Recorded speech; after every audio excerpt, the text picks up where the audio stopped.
एठी काहेकि मो पतिदेव एमती एक्सरसाइज करूछन्ते आपण माने जानिबाकू चाहछन्ते कि तो hello everyone welcome to my another mini blog. तो आज आमे बाहरिलु मार्केट जिबा पई एठी मो पतिदेव भी पळे आसीथिले ऑफिस रु देन आमे मिसिकी बाहरिलु मार्केट। तो प्रथमे से एठी टिके खाइ देथिले ब्रेड चॉप जेहेतु सेटा नॉन वेज थिला आ मु नॉन वेज खाएनी शुक्रवार दिन तो सेथि पई से एठी मते चिड़ेई देखे कि खाउथिले। तापर नेक्स्ट आमे जाइथिलु खाइबा पई जहा कि मोर आपण मानकर एवं समस्तंगर फेवरेट गुपचुप। तो सांग माने हैदराबाद रे मते अधिक महंगा लागे गुपचुप। वन प्लेट हेउची 30 टंका से पुणी आसे मात्र 6टी गुपचुप पुणी टेस्टलेस।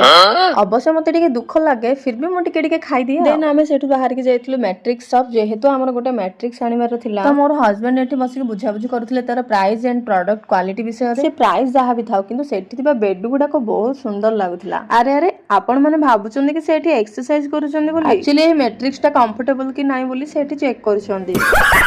तो जेहेतु हमर रूम पई किछि सामान आनिबार थिला तो आमे पळे जाइथिलु डीमार्ट। तो प्रथमे हमर रूम पई जहा जहा जिंस दरकार थिला से गुडी को फास्ट किनि नेलु। जेहेतु आज फ्राइडे थिला तो लोक माने भी बेसी एते नथिले। देन आमे सेठी देखिलु कॉर्क बेट नबा पई किंतु क्वालिटी एते बेसी भलो नथिला तो सेति पई आमे आनि। तापर सेठी थिबा बैग मु किछि देखिथिली किंतु ता भितर मते किछि भी पसंद आसिलानी। तापर आमे जहा सब किनिथिलु से सब को बिल करि सारी आमे बाहर पडिलु जिबा पई। तो आसला बेले मार्केट रु किछि रूम पई पनी परिबा किनि पळे आसिथिलु रूम को। आज वीडियोटी एठी शेष करूछि रहउछि बाय बाय।